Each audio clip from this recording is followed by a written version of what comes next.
بسم اللہ الرحمن الرحیم۔ ناظرین السلام علیکم۔ پروگرام QD وی شاہ ندیم احمد کے ساتھ آپ کا میزبان حاضر خدمت ہے۔ ناظرین، ایک طرف امریکی صدر ڈونلڈ ٹرمپ کا دعویٰ ہے کہ اگلے ہی ہفتے ایران سے تاریخی معاہدہ اور جنگ بندی ممکن ہے، تو دوسری طرف تہران کا واشنگٹن کو کرارا جواب اور رابطے منقطع کر دیے۔ ایران نے دو ٹوک اعلان کر دیا ہے کہ جب تک اسرائیلی فوج غزہ اور لبنان سے باہر نہیں نکلتی مذاکرات کا سوال ہی پیدا نہیں ہوتا۔ مشرقی وسطی کی اس سلگتی آگ پر پاکستان نے بھی اسرائیلی جارحیت کی شدید مذمت کرتے ہوئے اسے عالمی قوانین کی کھلی خلاف ورزی قرار دے دیا۔ کیا ٹرمپ کا دعویٰ حقیقت بنے گا یا تہران کا غصہ خطے کا رخ بدل دے گا؟ اس پر اظہار خیال کے لیے آج ہم نے برمنگھم برطانیہ سے نامور سینئر کالم نگار تجزیہ کار جناب منصور آفاق صاحب کو مدعو کیا ہے۔ ہم ان کے انتہائی شکر گزار ہیں، اپنی مصروفیات سے وقت نکال کر ویڈیو لنک پر پروگرام میں شریک ہو رہے ہیں۔ جناب منصور آفاق صاحب، یہ امریکہ ایران امر معاہدے کا اونٹ کسی کروٹ بیٹھ ہی نہیں رہا ہے۔ یہ نہ پاکستان بٹھا پا رہا ہے، نہ اقوام متحدہ کی آواز سن رہا ہے۔ یہ کیا اینٹ سے اینٹ بجا کر اونٹ جو ہے وہ رہے گا خلیج کی؟ دیکھیں جی، بات یہ ہے کہ ایران کے پاس جو ہے آب ہرمز، جی وہ سب سے بڑی طاقت ہے۔ اب جو انٹرنیٹ کی کیبل بچھی ہوئی ہیں وہ اس کے نیچے سے گزر رہی ہیں، اور اگر ایران انہیں کاٹ دیتا ہے تو پوری دنیا میں جو ایئر ٹریفک ہے، آدھی سے زیادہ دنیا کی ایئر ٹریفک بند ہو جائے گی، آدھی سے زیادہ دنیا کا انٹرنیٹ خراب ہو جائے گا، اور رابطے منقطع ہو جائیں گے، کہ پورا کا پورا جو اس وقت دنیا بیسڈ ہے وہ اس جو آج کل کی جدید ٹیکنالوجی ہے جس کو AI کہا جائے، اس کی بنیاد بھی، ہر چیز کی بنیاد بھی انٹرنیٹ ہے۔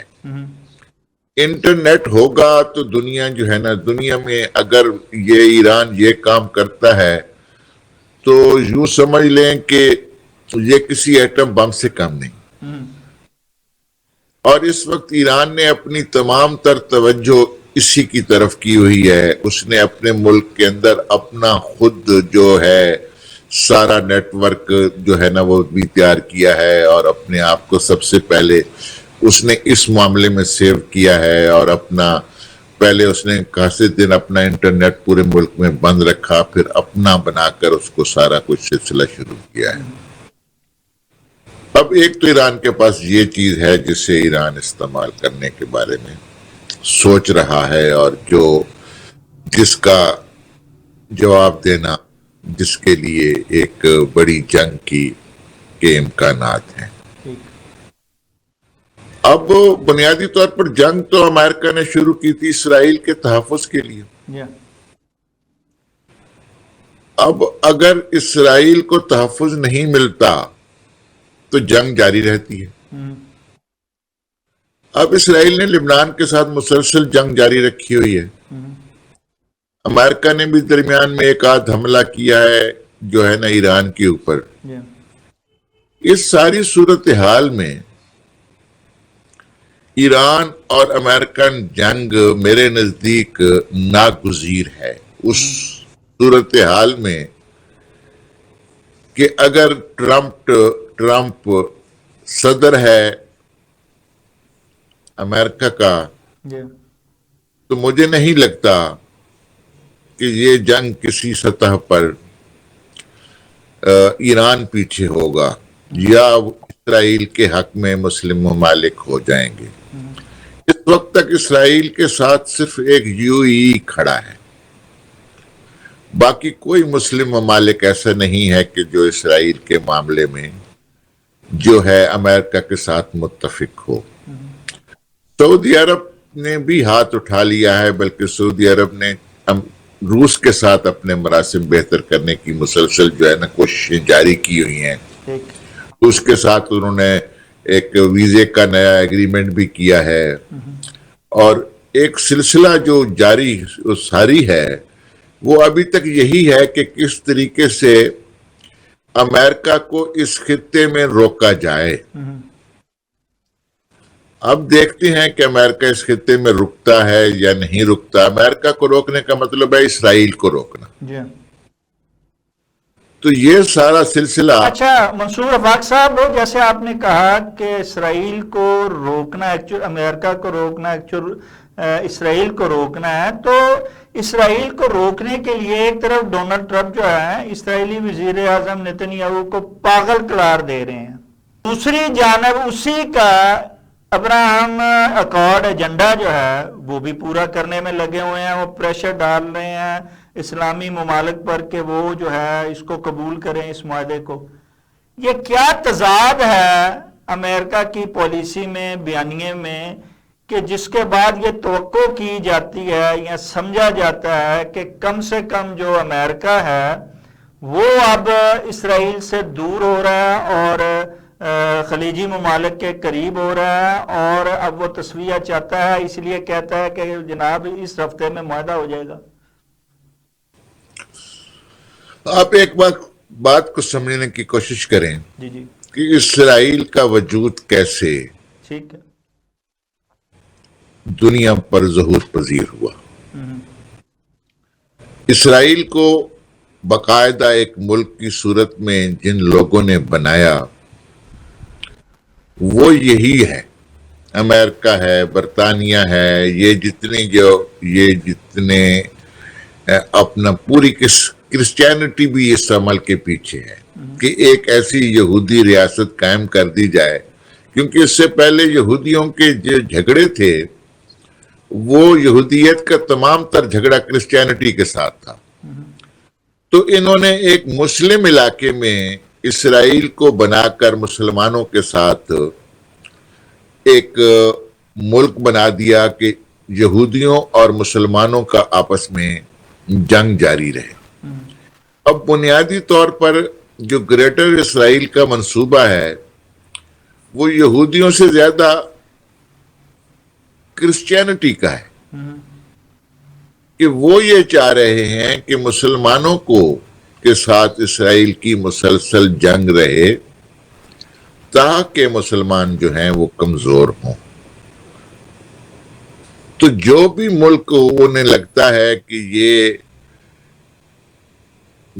اسرائیل کو نقصان پہنچا سکتا ہے وہ اس کو ختم کرنے کی ہر ممکن کوشش کر رہے ہیں. ایران جو تھا وہی سب سے بڑا جو تھا ہدف نظر آتا تھا اور اسی سے اسرائیل کو خطرہ تھا، لیکن اسرائیل کو اور امریکہ دونوں کو ہی منہ کی کھانی پڑی ہے. جب کھانی پڑی ہے تو اب یہ جو ٹرمپ کا دعویٰ ہے یہ کیا حقیقت بنے گا یا تہران کا غصہ خطے کا رخ بدل دے گا جناب منصور افاق صاحب؟ دیکھیں، ایک سیدھی سی بات ہے کہ ایران اتنا طاقتور نہیں ہے کہ وہ امریکہ کا ڈائریکٹ مقابلہ کر سکے. یہ تمام باتیں چین اور روس کے اوپر ڈیپینڈ کرتی ہیں کہ ایران کی جنگ کتنی طاقتور اور کتنی مضبوطی کے ساتھ وہ امریکہ کے ساتھ جنگ لڑے گا.